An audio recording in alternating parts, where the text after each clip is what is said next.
Bueno, tenemos estrenos esta semana, vamos a poder disfrutar de, a quienes les gusta, como a mí, el cine de género. Vamos a tener una nueva producción, una coproducción en este caso, con varios países, de cine nacional, que, bueno, muchos estamos pidiendo, más allá de esta pandemia que nos tiene todavía ahí a medio salir, ¿no? Esta es un buen puntapié para poder ir a las salas de cine y disfrutar del buen cine de género argentino. La película se titula La forma del bosque y está dirigida por Gonzalo Mellet, que antes que nada le doy las gracias y la bienvenida por estar ahí de otro lado para charlar un poco de su película. Hola Pablo, ¿cómo estás? Muchas gracias por la invitación. Un gusto, un honor para mí. No, gracias a vos. Y bueno, ópera prima, antes que nada, es más que importante porque vos tenías el corto Cenizas desde hace algunos añitos allá.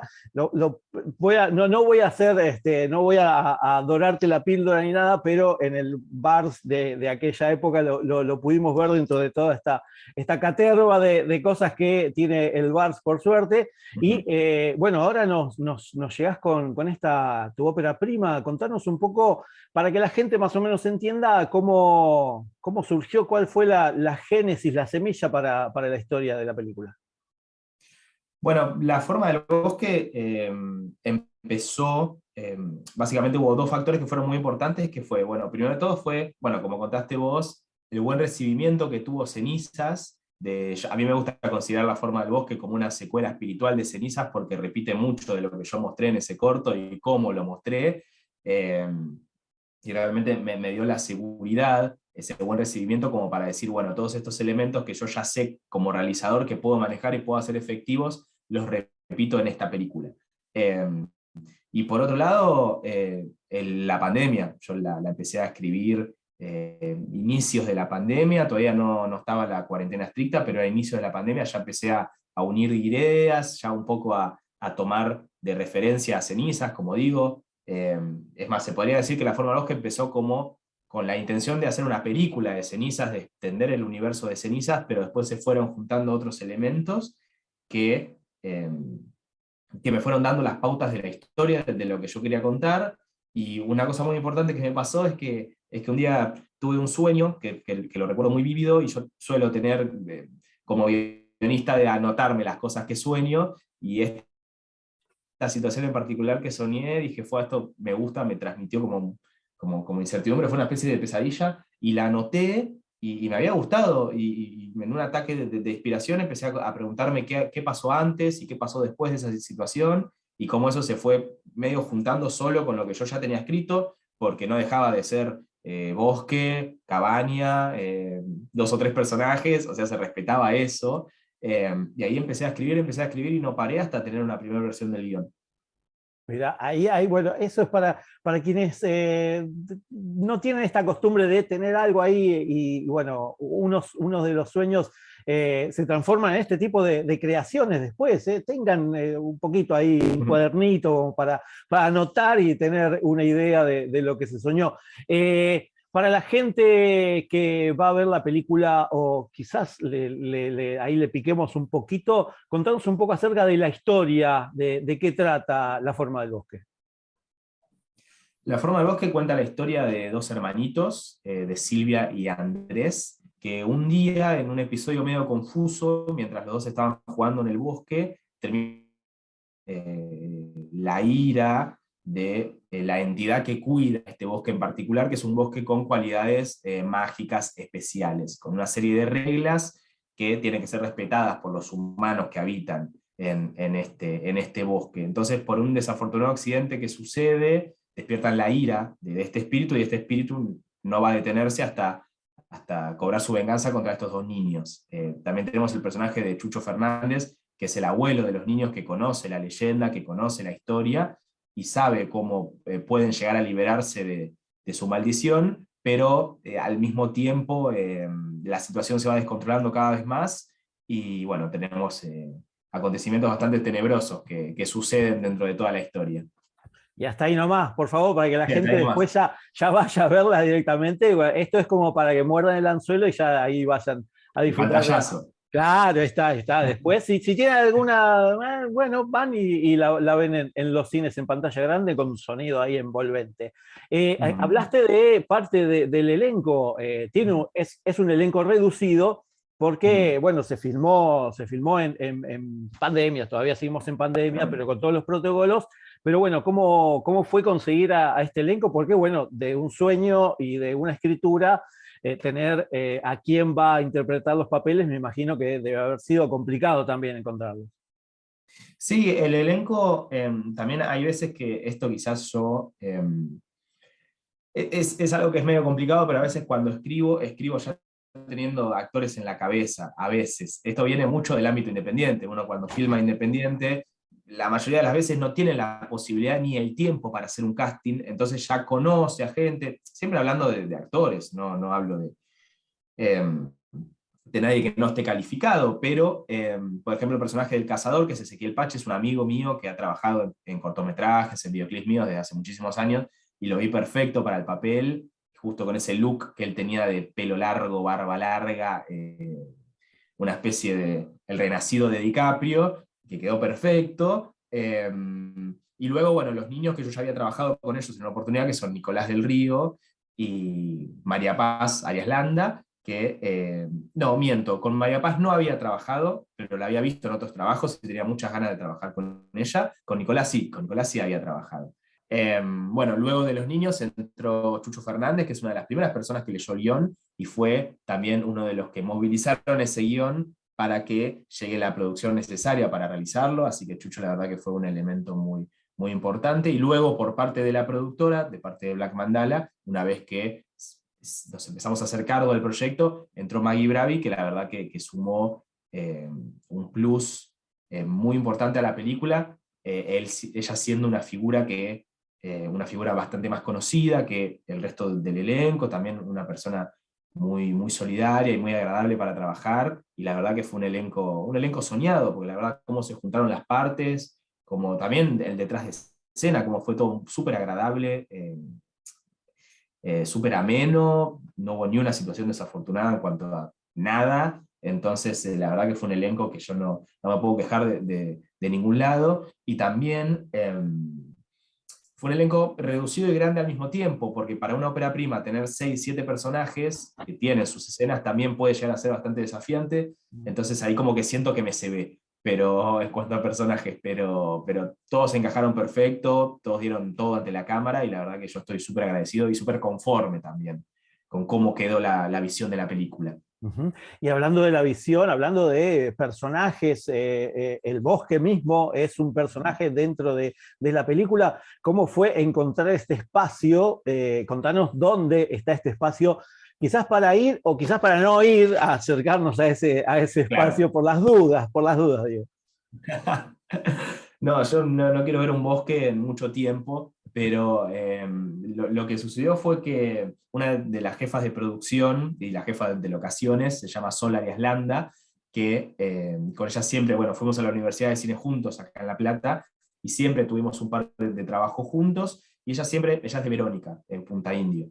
Y yo siempre ando con proyectos, con guiones dando vueltas, y siempre estaba la propuesta de decir, vení acá, que tenemos estas locaciones, que se consiguen más fácilmente, que tenemos una predisposición para trabajar, y resulta que allá en Verónica hay una reserva gigantesca, que es una colonia alemana, que fuera de los edificios tiene hectáreas y hectáreas de bosque puro, puro bosque, que ahí donde filmamos 100% el bosque de la película. Los drones, los planos con personajes, los planos de noche en el bosque, todo se filmó enteramente ahí, con unos mosquitos bastante grandes, que a veces se ponían en plano, bueno, hubo un tema con los mosquitos, pero se filmó 100% ahí, un bosque súper extenso, con claros, con lugares que parecía de cuento de hadas, parecía de ensueño esa locación. Y ahí trabajamos toda la película. Ujú. Y parte de la película también, esta cabaña a lo Evil Dead, que también mete mucho miedo, y más si lo ves a Chucho ahí en la puerta esperándote para recibirte. Sí, parece más el villano de la película que un personaje con buenas intenciones. Pero sí, la la casona de campo, en donde grabamos todos los interiores y exteriores de lo que es la casa de los chicos. También fue una casa de campo localizada ahí en Verónica, donde estuvimos trabajando bastante. Ahí fueron 6 días bastante nocturnos, bueno, tuvimos nuestras escenas diurnas, pero también hubo bastante de noche y jornadas bastante extensas, pero muy satisfactorias cuando veíamos los crudos, cuando montábamos las escenas, era como, esto está buenísimo, valió la pena. Bien, y como decís vos, no sé cuánto tiempo fue de filmación. Recuerdo las gacetillas que nos mandaban ahí, que estaban organizando y armando y filmando todo, pero se pudo presentar en Cannes, en la parte de Broad Window, de Showcase. ¿Cómo fue ese recibimiento, eso estar ahí directamente? Fue algo que no nos esperábamos para nada. La película se filmó en alrededor de 14 días, 15 días, una cosa por el estilo, seguidos, casi de corrido. Una experiencia que para mí fue una prueba de fuego, porque yo, de venir del ámbito independiente, yo solía grabar 2 días los fines de semana, un sábado y un domingo, y de vez en cuando un día de semana, cuando todo el equipo pueda, y esto era filmar 7 de la mañana, para filmar, filmar, filmar, el día siguiente también, filmar, filmar, filmar. Fue como una escuela intensiva de rodaje industrial para mí, de aprender un millón de cosas con un equipo que estaba súper aceitado, y la verdad que a Black Mandala le agradezco de todo corazón la gente que predispuso para mi equipo, porque la verdad que fue una experiencia muy rica, muy enriquecedora para mí como realizador. Y luego, bueno, ni bien volvimos, yo tengo un editor que se llama Ludovico Pipari, con el que trabajamos hace años y nos llevamos muy bien, nos conocemos en el ámbito de trabajo, y estábamos tan ansiosos que empezamos a editar la película. Es más, había jornadas que él terminaba y volvía para La Plata, nosotros somos de La Plata, y empezaba a montar maquetas de escenas, a ver si funcionaban o no, todo eso naciendo de su propio entusiasmo. Ni bien volvimos, vamos, 2 días de descanso, y después yo ya estaba internado en su casa editando la película.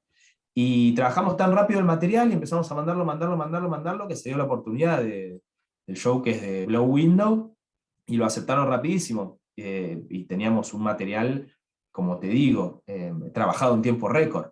Y el recibimiento allá y la noticia, la verdad que nos dio un impulso muy importante, porque nos dio la confianza de que teníamos un buen proyecto entre manos, de que venía bien lo que nos llevamos de ese bosque, estaba bueno. Había algo que gustaba. Entonces, nada, fue una noticia muy linda que nos sirvió, como digo, para motivarnos a seguir trabajando, a seguir eh, metiéndole trabajo a la película, y también de que el nombre de la película empieza a sonar, como que la gente sepa que existe, los medios, el ambiente sepan de que esta película se hizo acá, estuvo allá, y también generar expectativas. Así que en ese aspecto fue muy bello, fue algo hermoso. Y eso fue lo primero que nos pasó, pues nosotros lo único que nos había pasado era, filmamos la película, 3 semanas y ya estábamos en el Blow Window, en Cannes. Entonces no tuvimos ninguna escala, no tuvimos ninguna cosita que nos haya pasado en el medio.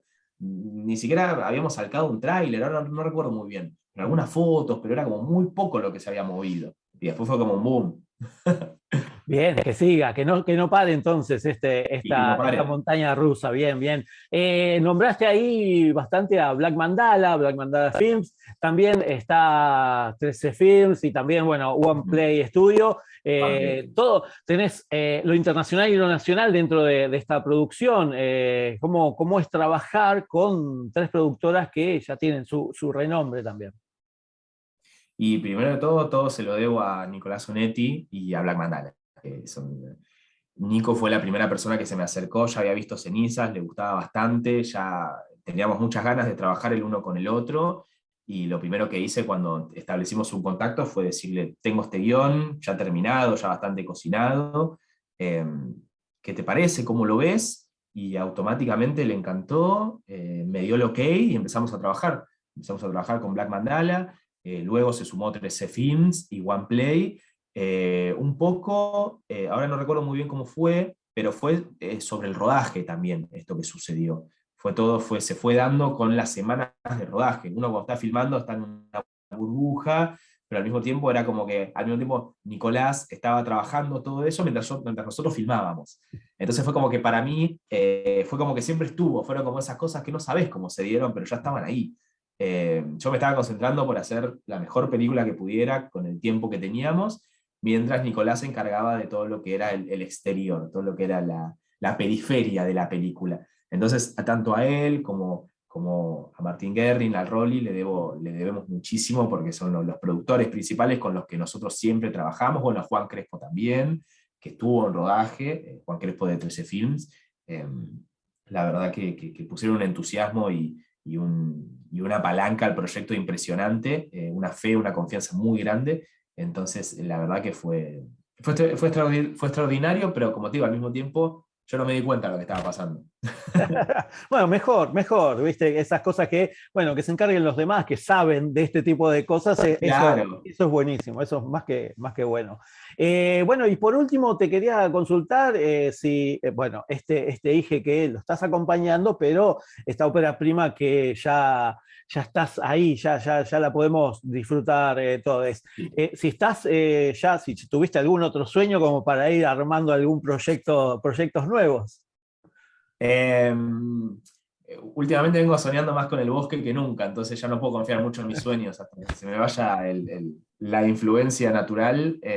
Pero sí, tengo una nueva película que estoy escribiendo, repito con Black Mandala, repito con Nicolás Sonetti, que bueno, por ahora también terror, thriller, no tan fantástico, no tanta movida mágica como por ahí tiene esta primera aquí, sino esto va a ser un poco más a tierra. Pero viene muy bien, está muy fresco, pero repetimos la fórmula y espero que muy pronto tengamos un primer guión para empezar a trabajar. Pero sí, ya hay una segunda peli oscura en el camino.